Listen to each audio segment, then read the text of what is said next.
पढ़ाई करने के लिए मोटिवेशन चाहिए। बिल्कुल सही बात है। एक कहानी से शुरुआत करते हैं जो हर स्टूडेंट को मेहनत करने के लिए मोटिवेट करेगी। एक समय की बात है, एक गांव में दो दोस्त रहते थे। एक का नाम था रमेश और दूसरे का सुरेश। दोनों ही एक ही स्कूल में पढ़ते थे और बहुत अच्छे दोस्त थे, लेकिन दोनों में एक बहुत बड़ा डिफरेंस था।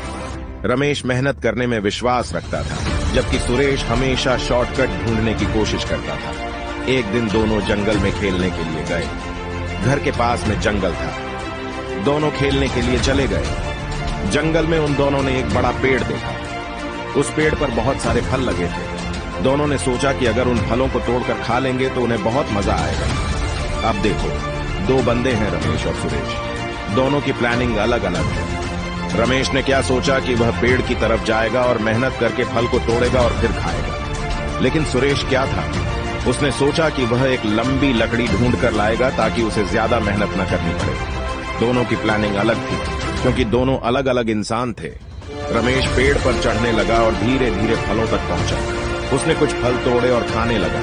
उसने खाना स्टार्ट कर दिया। इसी बीच सुरेश रोजाना जूस का दूसरा फ्रेंड था। उसने जंगल में लकड़ी ढूंढने का प्रयास किया, लेकिन उसको कोई लकड़ी नहीं मिली। ऐसी कोई लकड़ी नहीं मिली जिसको फेंक करके पेड़ में मारे और फल नीचे आकर गिर जाए। अगर वह लकड़ी मिली ना, तो पेड़ पर लगी हुई मिली उस लकड़ी को फेंक नहीं सकता। क्यों? क्योंकि वह उसको तोड़ नहीं सकता, क्योंकि वह पेड़ पर लगी हुई है। रमेश ने अपनी मेहनत से अपना फल हासिल किया और उसका स्वाद चखा, अपने फ्रूट्स को, अपने फल को एंजॉय किया, जबकि सुरेश उठाना, जो बिना मेहनत के, बिना पेड़ पर चढ़ने के पसीना बहाने के बजाय शॉर्टकट में बिलीव करता था, वह सफल रहा। इस कहानी से हमें यह सीखने को मिलता है कि मेहनत करने से हमें सफलता मिलती है। कहानी का कंफ्यूजन बड़ा शॉर्ट है। ये कोई कहानी नहीं है, मैंने केवल आपको यह बात बताई है। इस कहानी से, अगर आप इसको कहानी कहते हो, तो इस कहानी से हमें यह सीख मिलती है कि मेहनत करने से हमें सफलता मिलती है और मेहनत करने वाले लोग हमेशा आनंद और सफलता प्राप्त करते हैं। इसलिए विद्यार्थियों को मेहनत करने के महत्व को समझकर उन्हें पढ़ाई में लगन से जुड़ने के लिए मोटिवेट करना चाहिए अपने आप को, बिकॉज बिना मेहनत के कुछ नहीं मिलने वाला। अगर आज आप स्टूडेंट हूं और मान लो, फॉर एग्जाम्पल, मैं आपकी उम्र को माननीय शब्द हूं, आप 15 से 25 साल के बीच में होंगे। इससे थोड़ा सा प्लस माइनस होंगे। आपके पेरेंट्स ने आपके ऊपर बहुत मेहनत करके आपको इस लेवल तक लाने के लिए, आप जो आज अपने रूम को बंद करके पढ़ाई करते हो, ना अपने कंप्यूटर को खोल करके उसके सामने पढ़ने की एक्टिंग करते हो, अपने बुक्स को खोल करके पढ़ने की जो एक्टिंग करते हो ना, एंड्रॉइड पर डियर एक्टिंग करते हो। इसलिए अगर पढ़ते रहे तो आज पढ़ाई करने की जरूरत नहीं पड़ती। लेकिन फिर भी चलो, मान लो आप अपनी जगह पर ईमानदार हो, आप ठीक से पढ़ाई कर रहे हो, तो आपको अपने माँ बाप के एथिक्स से जानेगी। आपके माँ बाप कैसे हैं? हर किसी के माँ बाप अच्छे होते हैं। क्यों? क्योंकि उन्होंने अपने जीवन की मुश्किलों को देखा है, उन्होंने प्रैक्टिकली फेस किया। अपनी लाइफ की मुश्किलों को आपको अपने माँ बाप से मोटिवेट होना चाहिए।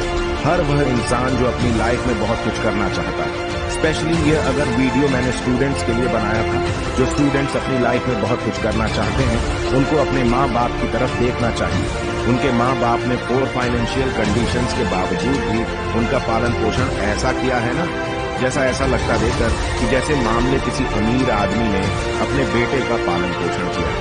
अगर कोई माँ बाप अपने बच्चे का ऐसे पालन पोषण करते हैं, तो उस बच्चे की क्या जिम्मेदारी होनी चाहिए? उसकी पहली जिम्मेदारी होनी चाहिए कि वह अपने माँ बाप के एफर्ट्स को पहचाने, क्योंकि जब तक वह अपने माँ बाप के एफर्ट को नहीं पहचानेगा ना, तब तक उसकी जिंदगी में कुछ नहीं होने वाला। अच्छा, तब तक वह अपने माँ बाप की जो मेहनत हारा, उसका कर्ज नहीं चुका सकता। आप अपनी इंपॉर्टेंस पहचान, अपने माँ बाप की इंपॉर्टेंस पहचानिए, क्योंकि उन्होंने अपनी लाइफ में इतने स्ट्रगल जगह इतनी मुश्किलें देखी हैं, जितनी आप शायद अगले 50 साल तक नहीं देख पाओगे। अगर इस दुनिया में कोई भगवान का दर्जा ले सकता है ना, तो वह है केवल आपके माँ बाप, यानी कि योर पेरेंट्स, बिकॉज वह आपको इस दुनिया में लेकर के आए हैं और उन्होंने आपसे ज्यादा मुश्किलें स्टेज की है और उनको आपसे अलग जिंदगी को जीने का तरीका मालूम है। माँ बाप ने लाइफ में केवल एक बार मिलते हैं, 2000 बार मिल जाएंगे। गर्लफ्रेंड बॉयफ्रेंड 1000 बार मिल जाएंगे। लक्ष्य 1000 बार मिल जाएंगे। 1000 लक्ष्य बना सकते हैं अपनी लाइफ में, लेकिन माँ बाप जहां से आप पैदा हुए था, उसको आप सेकंड टाइम भी क्रिएट नहीं कर सकते। वह केवल one and single only one incident या घटना है इस ब्रह्मांड की जहां से आप पैदा हुए हो। उस चीज को आप दोबारा क्रिएट नहीं कर सकते। आपको अगर पढ़ने के लिए छोड़ा गया था तो आपको पढ़ाई करना है, इसमें कोई दूसरा ऑप्शन नहीं है। आपको पढ़ना है मतलब पढ़ना है यार, बिकॉज आप एक स्टूडेंट हो और स्टूडेंट होने के नाते आपका क्या धर्म बनता है कि आपको पढ़ाई करना है। श्री भागवत गीता में अर्जुन का क्या धर्म था कि वह अन्याय के खिलाफ लड़ाई ढाई करेंगे, वह अधर्म के खिलाफ लड़ाई ढाई करेंगे। उन्होंने लड़ाई ढाई करी और उनका नाम आज तक आप जानते हैं। आप स्टूडेंट हैं, आपका नाम यह दुनिया कब जानेगी जब आप पढ़ाई पर ध्यान दोगे। अगर आपको बिना दर्द के रिजल्ट चाहिए ना तो वह इस दुनिया में तो नहीं मिलने वाला, इस धरती नाम के ग्रह पर तो नहीं मिलने वाला भाई। कोई दर्द नहीं, कोई उपलब्धि नहीं, बहुत बड़ा यूनिवर्स है। चले गए वह भी इस धरती नाम के ग्रह पर तो आपको बिना दर्द के कुछ नहीं मिलने वाला। अपने आप को संकट में डालना पड़ेगा। कैसे डालना पड़ेगा? आपको मेहनत करनी पड़ेगी।